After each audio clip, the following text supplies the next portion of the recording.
दिनैनि बे बेलासे समाव सिडली एमएलए समुस्थिनि सिङाव थानाय आरो मुनागुरि गामियाव रायजोजों मोजां गाज्रि सावरायनो फैबाय। नंगौ बे समा इलेक्शननि बोथोर नङा, नाथाय जों गोबां खोथाफोरखौ जों इलेक्शननि समावल'सो बुंबोदों। नाथाय इलेक्शननि सम बारलांबानो जोङो सिरि सिरि थायो। नाथाय रायजोनो मोनथिहोनो गोनां गासैबो खोथाया उन्दै इलेक्शननि समावल' नङा। बेनिखायनो जिहेतु जोंहा बिटिसिखौ बासायनांगौनि खोथा दङ, रायजोआ बुजिनांगौनि खोथा दङ, रायजोनो खोन्थानांगौनि खोथा दङ। बिनिखायनो दिनै बे मोखनाबारि गामियाव फैनानै गोबां बिटिसिनि अबस्थानि खोथाखौ जों सावरायनाय जाबाय आरो रायजोजों बुजिलायबाय मा जानानै दङ। बेवहाय बिदियै सोरखौबा जोङो थोंजोङै गुलि गुलि रायनायजों जेबो जोङो खालामाखै। दा रायजोनि सिगाङाव आं बेखौनो बुंदों जे दिनै जोंनि राजनितिकनि दैदेनगिरिफ्रा पलिटिसियानफ्रा बिटिसिखौल' मानो राज खालामनो सिमां नुयो, नङा होमबा? बिटिसिनि खाथियाव थानाय आरो मोनसे रायजो दङ, जाय रायजोखौ जोङो राज खालामनो थाखाय गोजौ फारसे आवगायलांनांगौ। बिथांमोना जोंनियाव बिटिसियाव फैनानै राज खालामफैनानै जोंनि थाखा फैसा माइ दै साखरि बाखरि गासैखौबो जुदि लाना थांजोब्बायब्ला, नङा होमबा, जोंबो बिथांमोननि रायजोखौ राज खालामना एखे माबाखौहाय जोंबो खालामना लानो हानांगौ। दा आङो दिनै रायजोनि सिगाङाव बेखौनो बुंदों। दा दिनै नोंथांमोना बुंनाय बायदि सोंनाय बायदि आं बुंनो नागिरदों।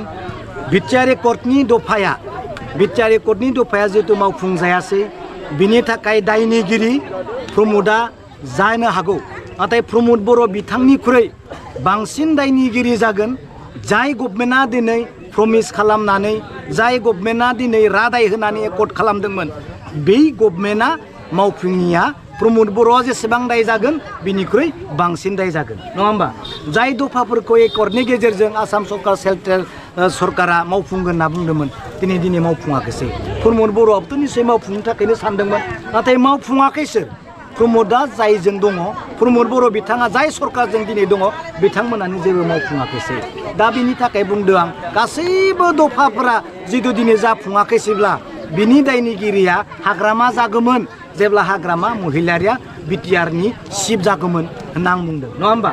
बे खोथाखौसो आं बुंदों। बेनिखायनो हाग्रामा महिलारिया बिटिआर एकर्ड जाफुङिनि जेबो दाय गैया, खिन्थु दाया जादों बिजेपिनि दाय जागोन होननानैसो आं दिनै बुंदों। दुरान काप फुटबल, दा नोंथांमोना दसे सम स्क्रेप खालामबायबा आं मोनसे लेखा होगौमोन। दा जेखिजाया दुरान काप जिथु फुटबल गेम जोंहा क'क्राझाराव दिनैनिफ्राय जुरिजेनदों, बेखौ जों बयबो मोजां मोनदों, बरायदों आरो रायजोआ नायनो मोजां मोनो। रायजोआ फुटबल नायनो मोजां मोनो, गासैखौबो मोजां मोनो, बिनि थाखाय आंबो बरायदों। खिन्थु दुरान काप फुटबल बायदि, नलेज फेस्टिभेल बायदि, ISPL फुटबल गेम बायदियाव मोनसे प्रग्राम खालामै जेरै फैसाखौ लुटिनानै जादों, माने अर्डार देखाय फैसा जादों, बेखौ रायजोआ मिथियोबा खिन्थु दुखु मोनगोन। हलाय नै आं मोनसे खोन्था नोंसोरनि एग्जाम्पोल होनि, बुंनो हागौ बोरै फैसा लुटिना जादों होनना बुंनो हागौ नोंखौ होमबा? बिक्रम, नों बोरै ISPLआव नलेज फेस्टिभेलाव दुरान कापआव बोरै फैसा बख' जादों होनना नों बोरै बुंनो हागौ? आंखौ बुङा होमबा? अब्ला आं नैबे लेखाखौ दिन्थिगोन। हमनानै ला नोङो जे एरेन्जमेन्ट अफ टेम्परारि गेलारि, माने बेयो ISPLनि टेम्परारि गेलारियाव नोङो 3.5 कौटि थाङो होमबा? फिसा आइटेम्सफोर दङ, ड्रिंकिं वाटार बा स्टेज डेक'रेसन, 3.5 करोड़ थाङो होमबा? आरो बे एखे प्रग्रामावनो आरो 3 कौटि 7 लाख, एखे प्रग्रामावनो 3.5 करोड़ आरो एखे प्रग्रामावनो 3 कौटि 7 लाख।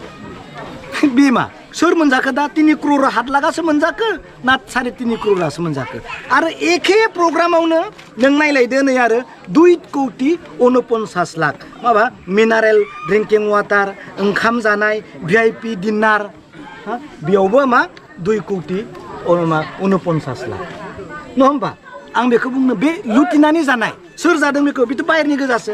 आरो एखे प्रग्रामावनो नों लायदो ISPLआव 5 कौटि 1 लाख, लेखानि नाय 5 कोटि लाख बेयाव मा जादों बे बेबो नै माबा इलेक्ट्रिसिटिनि माबा रिसेपसन माबा बानायनाय जिखि जाया मोनसे अर्डार देखाय मोनसे खामानियावनो मोनसे दुरान क्रपआवनो नों जुदि 5 कोटि 50 लाख जुदि आरो बेयावनो 2 कोटि 3 कोटि 3.5 कोटि जुदि मोनसे खामानियावनो जुदि बहननानै जुदि जाबाय थायोबा बे 6टा अर्डाराव बेलेग फाइलाव बिसोर बहनदों आं बुंदों बेबायदि बहन फैसा जानायखौ जुदि रायजोआ मिथियोब्ला दा आंनि आखायावसो लेखाया दङ सोंदो अफिसाव नंगौना नङा बेफोरनि डकुमेन्ट्सखौ नायदो नाथाय आं मानो इनकुवेरि खालामनो होआखै नङा होमबा जोंनिनो मानसि दङ सानैसो जाथों कौटि मालाया दिनै जाना गालांबाय गारना थांदों कौटि बेफोरखौ हमनो हायाखै नों लकेलनि एसे फैसा जानायखौ नों मानो हमनो नङा होमबा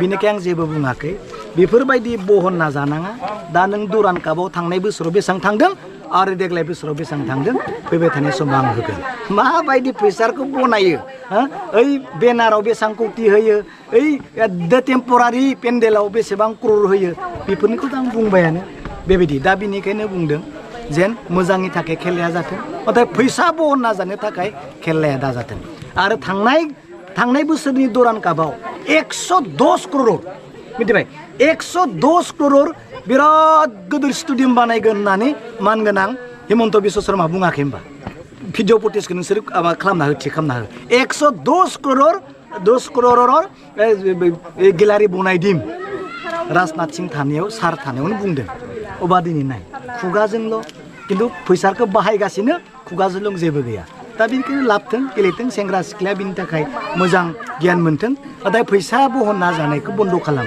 रायजोनाव दुखु मोनगोन ना नैफोरबायदि लेखाखौ दिनै आं जुदि न'खर इन्टेलेक्सुवेल मास्टारफोरनो रानथिंजोबबा माथो डेन्जार जागोन नै डेन्जार नुयो तो पुरा लाख कौटिनि गोजानि 3.5 करोड़ 3 कोटि 50 लाख 3 कोटि 25 लाख 3 कोटि 38 लाख मा मिडियानो नै मिडिया पाब्लिसिटि फट' बेयावनो बेसेबां 3 कोटि 38 लाख मिडियाफोरनो फट' खेबनाय माबा नै मबावबा लाइट टिकेट मबावबा ओंखाम जानाय बिदियाव माने फैसा बहनो आरो मिथिबाय बिदि जानाङा होनना बुंदों जाबाय दाथ' नटिफिकेसनबो होआखै इलेक्सन बोथोरबो नङा ओइ इलेक्सन खाथियाव फैबा आंखौ इलेक्सन फैनायखाय टेफ्राया फैलायबाय होनगोन दङ बुंग्रा मिथिबाय टेफ्रा होनना बुङोलै खिन्थु इलेक्सन गैयाबाबो आं मानो फैदों आं दा आयंमोननियावल' फैया पुरा कन्टेक्ट खालामजोबदों सोरनिबा न'खराव थांगोन सोरनिबा रायजोआ मिटिं लिंबा रायजोआव थांगोन आरो सोरनिबा मन्दिराव थांबा मन्दिरावबो बुंहैगोन सोरबा चार्चफोराव जोबखांनानै मिटिं लिंबा बेयावबो थांगोन खारन बिटिसिखौ बासायनायनि खोथा दङ नङा होमबा